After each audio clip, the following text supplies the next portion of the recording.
जय हिंद, नमस्कार दोस्तों। देखो दिल्ली, देखो चमकती हुई दिल्ली है। भारतीय जनता पार्टी नहीं, ये भारतीय झूठा पार्टी है, झूठा पार्टी, झूठ बोलने वालों की पार्टी। को वोट मत देना। इसी तरह से 5 साल का टाइम चाहिए, 5 साल के लिए। हम आज दिल्ली चाह रही है कि जल्दी से जल्दी चुनाव का तिथि आए और हम आम आदमी पार्टी को दिल्ली से हटाकर भारतीय जनता पार्टी को लाकर अब दिल्ली को दुनिया की सर्वश्रेष्ठ बेहतरीन राष्ट्रीय राजधानी क्षेत्र बनाए। 10 साल 8 महीने से देश में प्रधानमंत्री भाजपा का, गृह मंत्री भाजपा का और पूरे देश में भाजपा के लोगों ने बांग्लादेशियों को बसाने का। इनके नेता खुलेआम कहते घूम रहे हैं कि दिल्ली वालों को तो हम खरीद लेंगे। दिल्ली का महासंग्राम शुरू हो चुका है। पोस्टर से लेके स्पीचेस तक हर जगह एक ही सवाल, कौन बनेगा दिल्ली का नया राजा।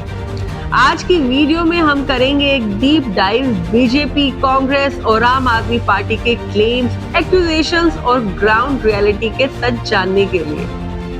तो एंड तक जरूर देखना, क्योंकि ये सिर्फ एक वीडियो ही नहीं, ये है आपका वोटिंग गाइड।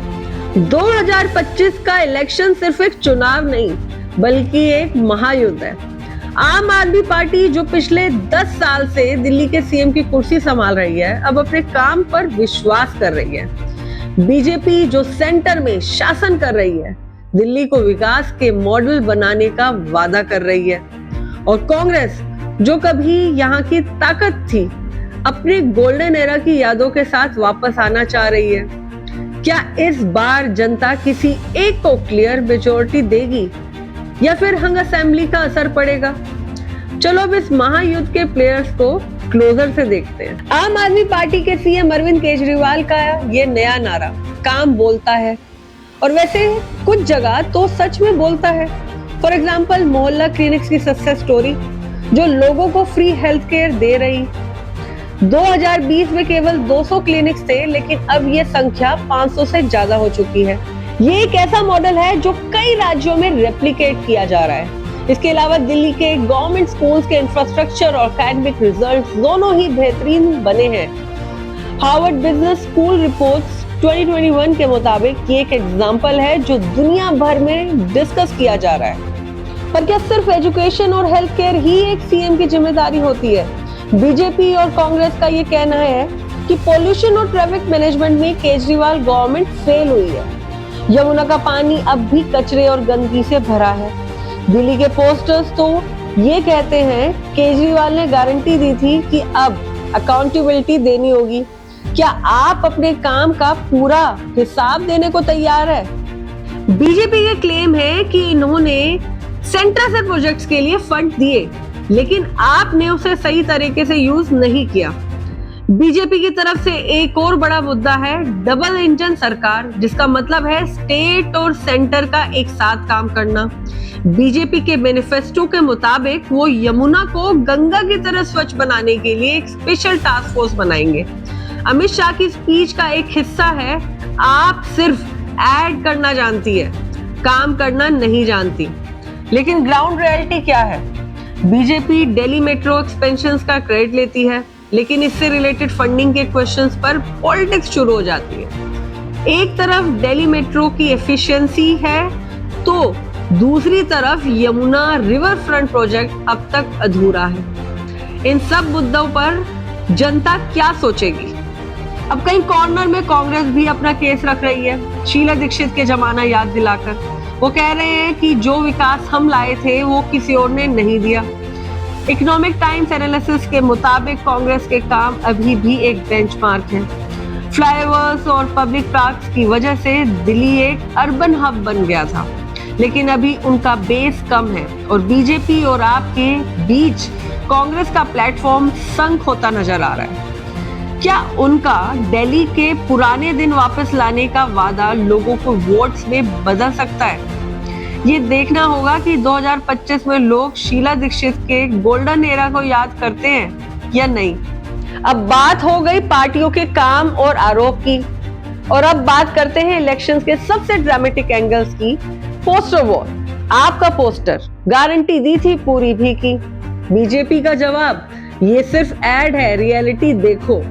कांग्रेस की नई पंचलाइन, वो दिन वापस लाएंगे। हर तरफ बस वॉर ऑफ वर्ड्स, एक तरफ रैलीज में स्पीचेस की बौछार हो रही है तो दूसरी तरफ सोशल मीडिया पर मीम्स और हैशटैग्स का संग्राम। स्ट्रीट साइड इंटरव्यू में लोग कहते हैं ये पोस्टर से कुछ नहीं होगा, काम देखो काम। एक वायरल वीडियो में एक वोटर ने कहा, हर बार प्रॉमिसेस सुनते हैं, अब देखते हैं कौन सच में काम करेगा। हाँ, सही सुना आपने। पिछले कुछ दिनों में दिल्ली की गलियां और चांदनी चौक पोस्टर से भर गया है और हर पार्टी अपना मैसेज और अपनी पावर दिखाने में लगी हुई है। लेकिन आज हम जानेंगे कि ये पोस्टर वॉर सिर्फ एक सिंपल इलेक्शन टैक्टिक्स नहीं, बल्कि एक पूरी स्ट्रेटेजी है जो आम इंसान से लेकर पॉलिटिकल गुरु तक को अफेक्ट कर रही है। दिल्ली की सड़कों पे हर जगह पोस्टर्स नजर आ रहे हैं। वो सिर्फ एड्स नहीं, एक पॉलिटिकल रेवोल्यूशन का हिस्सा है।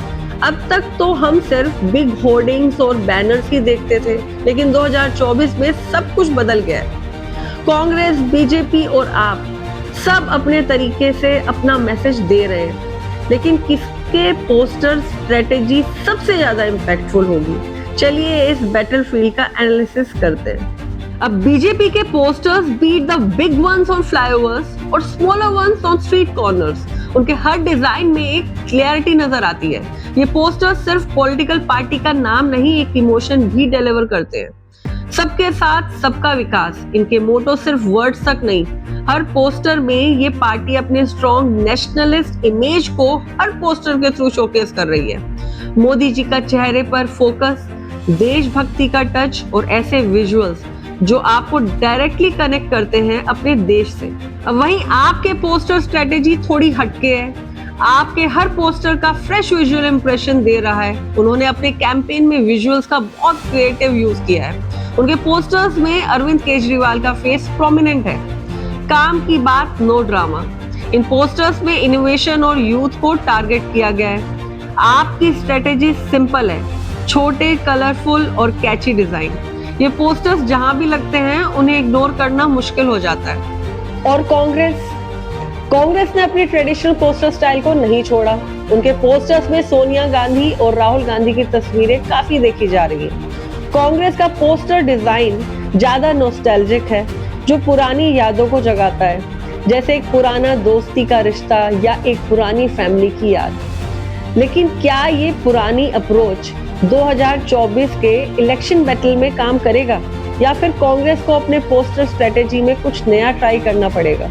और अब बात करते हैं एक और ट्रेंडिंग एंगल की, मीम कल्चर।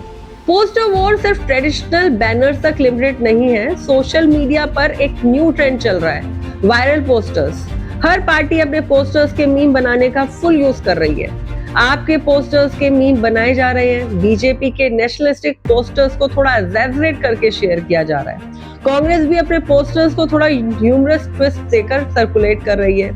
मीम्स एक सेकंड में वायरल हो जाते हैं और ये इलेक्शन कैंपेन का पार्ट बन गए हैं। अब आज के टाइम में ट्रेडिशनल पोस्टर्स के साथ साथ डिजिटल पोस्टर्स भी पॉपुलर हो गए हैं। इंस्टाग्राम, ट्विटर और फेसबुक पर पॉलिटिकल पोस्टर्स का मेजर रोल बन गया है।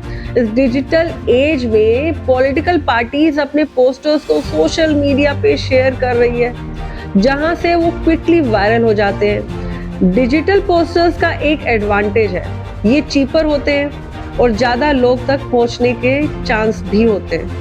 अब जब बात पोस्टर वॉर की होती है तो एक इम्पॉर्टेंट पॉइंट ये भी है कि किस तरह ये पोस्टर्स वोटर साइकोलॉजी को इन्फ्लुएंस करते हैं।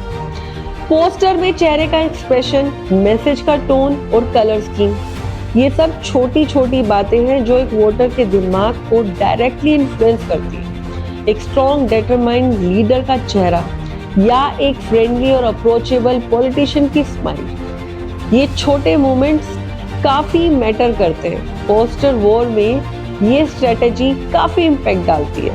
तो दोस्तों, ये था 2025 के दिल्ली इलेक्शंस का ब्रेकडाउन। आपको क्या लगता है कौन जीतेगा?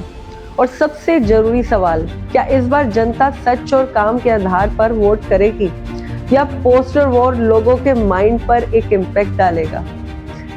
अपनी राय हमें कमेंट्स में जरूर बताएं और इस वीडियो को शेयर जरूर करें, क्योंकि हर एक वोट से फर्क पड़ता है।